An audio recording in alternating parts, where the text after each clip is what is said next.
یا مولا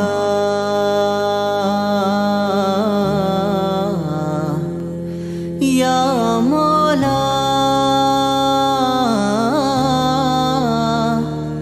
یا مولا۔ بسم اللہ الرحمن الرحیم۔ السلام علیکم ناظرین، میڈیا ٹاک کے پروگرام سے میں ہوں آپ کا میزبان اویس شیخ۔ ناظرین، علم حاصل کرنے کا اصل مقصد ہے شعور۔ اگر علم سے آپ کو شعور آ رہا ہے تو علم فائدہ مند ہے، اگر علم سے شعور نہیں آ رہا تو علم کا کوئی فائدہ نہیں۔ ناظرین، آج میرے ساتھ پروگرام میں ایک ایسی معروف شخصیت موجود ہے جو دنیاوی اور مذہبی علم دونوں پر وسیع تجربہ رکھتے ہیں اور نوجوانی کی عمر میں درس و تدریس کا کامیابی سے عمل جاری رکھے ہوئے ہیں اور جامعۃ الحسنین کے فاضل ہیں اور جامعہ اسلامیہ امدادیہ فیصل آباد کے استاد ہیں اور عالمین اکیڈمی کے سرپرست ہیں، اور ان کا نام ہے مفتی مصطفیٰ عزیز صاحب۔ مفتی صاحب، میں آپ کے پروگرام میں خوش آمدید کہتے ہیں، کیسے ہیں آپ؟ الحمدللہ، شکریہ، جزاکم اللہ خیر۔ مفتی صاحب نے ابتدائی تعلیم کہاں سے حاصل کی؟ ابتدائی تعلیم جو میٹرک تک کی ہے، ساتھ میں حفظ بھی کی ہے، اور اس کے بعد جو حفظ القرآن اور تجوید القرآن میں نے فیصل آباد سے ہی دارالعلوم فیصل آباد پہاڑی گراؤنڈ میں وہاں پہ حاصل کی ہے، اور پھر اس کے بعد انہی دنوں میں ہی جامعۃ الحسنین میں الحمدللہ مجھے داخلہ مل گیا۔ جی۔ تو 8 سال میں نے وہاں پر عالم کورس کیا۔ 8 سال کے بعد پھر جماعت میں تھوڑا سا وقت لگایا، اور ابتدائی طور پر یہ ہے کہ جو میرا یہ مذہبی سفر ہوا ہے وہ تبلیغی جماعت کی وجہ سے ہوا ہے، یعنی ایک دن کے لیے میں جماعت میں نکلا تو شوق پیدا ہوا، لیکن اس سے پہلے نہ گھر والوں کے قابو میں آ رہا تھا نہ اسکول والوں کے، جو ایک بچہ اپنی مستی میں گزار رہا ہوتا ہے۔ تو پھر اس کے بعد مفتی کورس میں نے جامعہ اسلامیہ امدادیہ سے کیا، تو الحمدللہ وہیں پر ہی ان حضرات کی شفقت اور پیار، انہی کی شفقت اور پیار میں تقریباً 4 سال سے وہاں تدریسی شعبہ میں پڑھنے پڑھانے میں لگا ہوا ہوں۔ اچھا، آپ سافٹ ویئر انجینئر بھی ہیں، تو آپ اس فیلڈ میں جسے ہم سادہ الفاظ میں کہتے ہیں کہ مولوی بن گئے، یہ اپنی مرضی سے آئے ہیں کہ یہاں دباؤ تھا کوئی؟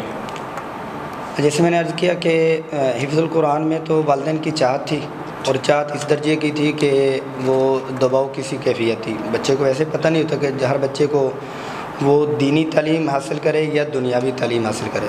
اصل میں جب یہ جو آپ نے لفظ بولا نا دباؤ والا، یہ معاشرے کا ایک لفظ ہے، وہ یہ ہے کہ مولوی یا حافظ بنانے کے لیے دباؤ ہوتا ہے، جبکہ اسکول میں یا دنیاوی تعلیم حاصل کرنے کے لیے کچھ بھی نہیں ہوتا۔ اگر معاشرے کو جانچا جائے، پرکھا جائے، تو زیادہ دباؤ دنیاوی تعلیم میں ہوتا ہے، یعنی والدین سے لے کر اچھے گھرانے والے بھی رات کو 8 بجے سلا دیتے ہیں بچے کو، خود 12 بجے تک جاگتے ہیں۔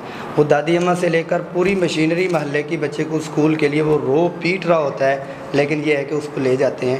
تو بنیادی طور پر یہ تھا کہ والدین کی چاہت تھی اور میری نہیں تھی۔ پھر الحمدللہ حفظ اللہ پاک نے ویسے ہی کروا دیا۔ حفظ کے بعد جماعت میں لگا ہوں تو پھر اپنا شوق ہوا، تو پھر جو ترجمہ، تفسیر، صرف، نحو، وہ چیزیں وہ میں نے اپنے شوق سے پڑھی، الحمدللہ بہت اچھی پڑھی۔ اچھا، آپ نے درس نظامی کا کورس جامعۃ الحسنین سے کیا جو مولانا طارق میر صاحب کا ہے، تو وہاں پہ آپ نے 8 سال عرصہ گزارا ہے، تو مولانا طارق میر صاحب کے حوالے سے کوئی آپ کا یادگار لمحہ؟ مولانا طارق میر صاحب اللہ تبارک و تعالیٰ کی طرف سے بہت بڑی نعمت ہے، یعنی یہ ہے کہ ہم 8 سال ان کے بیچ میں رہے ہیں، بالکل اندر رہے ہیں۔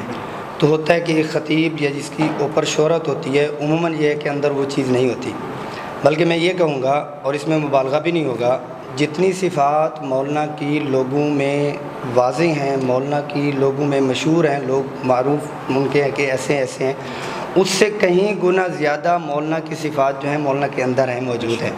تو الحمدللہ وہ بچوں سے پیار کرنے والے، متواضع اور تقوی اور الہیت میں اعلیٰ درجے کے، اور سب سے زیادہ اگر ان کو اخلاقیات کا مجدد کہا جائے تو وہ بالکل بجا ہوگا، اور وہ بات جو ہے وہ حقائق سے خالی نہیں ہوگی۔ یعنی اللہ تبارک و تعالیٰ ایک عرصے کے بعد یا 100 سال کے بعد، ایک عصر کے بعد کوئی مجدد پیدا فرماتے ہیں جو دین کی تجدید کرنے والا ہوتا ہے۔ تو مولانا طارق میر صاحب اخلاقیاتی پہلو سے، جس کا فقدان دینی حلقوں میں بھی اور دنیاوی حلقوں میں بھی، تو اس کی تجدید کے طور پر اللہ تبارک و تعالیٰ ان سے کام لے رہی ہیں۔ اخلاقیات میں کمال درجے کے ہیں اور دین اور تقوی میں بھی کمال درجے کے ہیں۔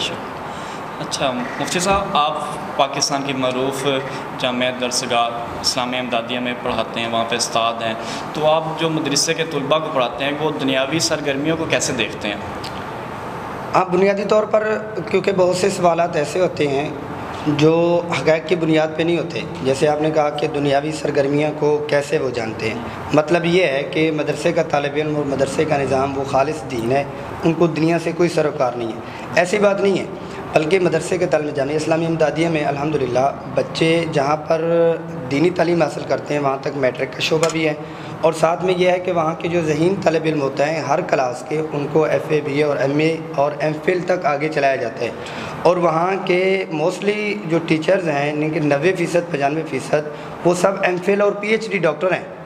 اور مطلب یہ ہے کہ وہ دین کو بھی دنیا کو بھی دونوں ساتھ لیے ہوئے ہیں، ایسی کوئی تصور نہیں. ہاں اتنا تو ہم کہہ سکتے ہیں کہ مدرسے کے لوگ اور مدرسے کے ٹیچر دین کو بھی پڑھتے ہیں دنیا کو بھی پڑھتے ہیں، جبکہ کالجز یونیورسٹیز کے لوگ جو ہیں نا وہ صرف دنیا کو پڑھتے ہیں، دین کو بالکل نہیں پڑھتے. اور وہاں پر انگلش کا شعبہ بھی ہے، کمپیوٹر لیب بھی ہے، اور سوشل میڈیا اور انٹرنیٹ کے حوالے سے مختلف کورسز وہاں پہ ہوتے رہتے ہیں. اچھا مفتی صاحب، اکثر جو حضرات ہوتے ہیں علماء کرام اپنے بیان میں فضائل بیان کرتے ہیں، مسائل بیان کرتے ہیں، آپ کس چیز کو ترجیح دیتے ہیں؟ فضائل بیان کرتے ہیں یا مسائل بیان کرتے ہیں؟ فضائل بھی دین ہے اور مسائل بھی دین ہے. جہاں مسائل کی ضرورت ہے تو وہاں مسائل بیان کرنے چاہیے، اور جہاں فضائل کی ضرورت ہے وہاں فضائل بیان کرنے چاہیے. میرا مطلب میں یہ سمجھا جو آپ بات کرنا چاہ رہے ہیں فضائل سے مسائل سے آپ کی مراد یہ ہے کہ وہ فضائل ہوں یا مسائل ہوں، نفرت امیز مواد نہ ہو، نفرت امیز گفتگو نہ ہو. ہم مسائل میں شروع سے چلتے آ رہے ہیں، کوئی ہمارے اختراع شدہ نہیں ہے. جو مسلکی مسائل ہیں کہ بھی ان کو یوں کرنا ہے اور ہمیں یوں کرنا ہے، یہ شروع سے چلتے آ رہی ہیں. تو اس میں یہ ہے کہ مسائل کا انداز اخلاقیات اور دلیل کی بنیاد پہ ہو تو مسائل بھی فضائل ہیں، فضائل بھی مسائل ہیں، لڑائی کوئی نہیں ہے. اچھا مفتی صاحب، آپ الامین اکیڈمی کے سرپرست ہیں جو فیصل آباد کی معروف اکیڈمی ہے، اور اس کی سوشل میڈیا پہ بھی کافی ایکٹیویٹیز ہیں. آپ اس سوشل میڈیا کی ایکٹیویٹیز کو کیسے دیکھتے ہیں، جبکہ کچھ حضرات ہیں وہ اس چیز کی مخالفت کرتے ہیں؟ تو اس بارے میں آپ کی کیا رائے ہے؟ اس میں بنیادی طور پر یہ ہے کہ الامین اکیڈمی اللہ پاک نے ذہن میں ڈالا، اور یہاں کی انتظامیہ الحمدللہ بہت اچھی، جو ہماری انجمن بنی تو بہت اچھے احباب، اچھے ذہن والے اور اچھی صلاحیت والے لوگ ہیں سارے ہی یہاں پہ. تو اس میں یہ ہے کہ بنیادی طور پر وہ مصروف احباب جو دین کی چاہت رکھتے ہیں لیکن یہ ہے کہ دین سیکھنے کا ان کے پاس ٹائم نہیں ہے. ایک تو یہ ہے کہ بنیادی طور پر شارٹ کورسز ہم نے بنائے، مختلف 20 سے 25 کے قریب وہ کورسز ہیں، قرآن کے متعلق بھی ہیں، بنیادیات دینیات بچوں اور بڑوں اور خواتین سب کے حوالے سے ہیں. تو اب یہ ہے کہ ایک یہ ہے کہ میں اور آپ بات کر رہے ہیں اور میری بات یہاں تک رہ جائے. ایک یہ ہے کہ بات اس کیفیت میں اب ہو چکی ہے، وہ ریکارڈ ہو گئی، وہ ہم لاکھوں لوگوں تک پہنچا سکتے ہیں، جبکہ کلاس میں 25 لوگ ہوتے ہیں، 100 لوگ ہوتے ہیں، ہم وہ ہزاروں اور کروڑوں تک پہنچا سکتے ہیں. سوشل میڈیا ہو یا الیکٹرانک میڈیا ہو، اس کو دینی پہلو سے استعمال کیا جا سکتا ہے. یعنی اس کی مثال یوں کر لیں، جب آپ کہتے ہیں کہ بھی میڈیا کے یہ نقصانات ہیں، وہی نقصانات آپ اپنی آنکھ کے بھی کہہ سکتے ہیں. اب نقصان یعنی کہ منفی پہلو پہ اگر جائیں تو آنکھ ایسی ہے، یہ دیکھتی ہے، جب دیکھتی ہے تو پھر دل میں یہ جذبات آتے ہیں، دماغ کھولتا ہے، یہ تو اس کا مطلب یہ نہیں کہ آنکھ کو پھوڑ دو. اچھا پھر یہ ہے کہ موٹر بائک کو آپ لے لیتے ہیں، اس کے منفی پہلو جب آپ دیکھیں گے تو بھئی یہ ہے کہ جی وہ ایسی گاڑی ہے اور جو وہ دونوں ہاتھ بھی یوز ہوتے ہیں، دونوں پاؤں بھی یوز ہوتے ہیں، اور آئیز سارا کچھ اس کا استعمال ہوتا ہے. اب یہ ہے کہ جب وہ بندہ گرتا ہے تو اس کی کھوپڑی بھی جاتی ہے اور ٹانگیں بھی جاتی ہیں اور سالوں سال وہ معذور ہو جاتا ہے. اب منفی پہلو موٹر بائک کے بھی ہیں، تو اگر اس کو مثبت پہلو اور مثبت استعمال کیا جائے تو بالکل درست ہے. سوشل میڈیا کا جہاں غلط استعمال ہو رہا ہے تو اس کا درست استعمال، دینی استعمال کریں تو لوگوں کو اس کا فائدہ ہوتا ہے. اچھا آخر میں آپ ہمارے ناظرین کو، نوجوانوں کو کیا میسیج دینا چاہیں گے؟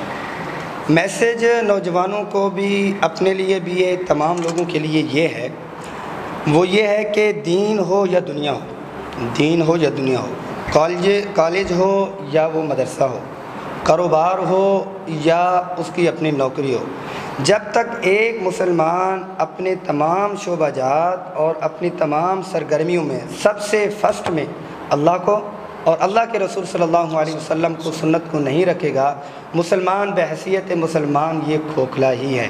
ہم دنیا کے ہر شعبے میں جائیں، دنیا کی ترقی کا کمال دکھائیں، کمال ایسا دکھائیں جیسا مسلمانوں نے ایک دنیا کو دکھایا تھا، لیکن یہ ہے کہ سنت زندگی اور رسول اللہ صلی اللہ علیہ وسلم سے پیار اور دین کو ساتھ لے کے چلیں تو آپ کا چلنا میرا چلنا کامیابی، اگر نہیں لے کے چلیں گے تو پھر یہ ہے کہ دنیا کی چند ساعات تو کچھ خوشحالی سے گزر جائیں، آنکھ بند ہوتے ہی آخرت کا معاملہ بہت سنگین ہوگا۔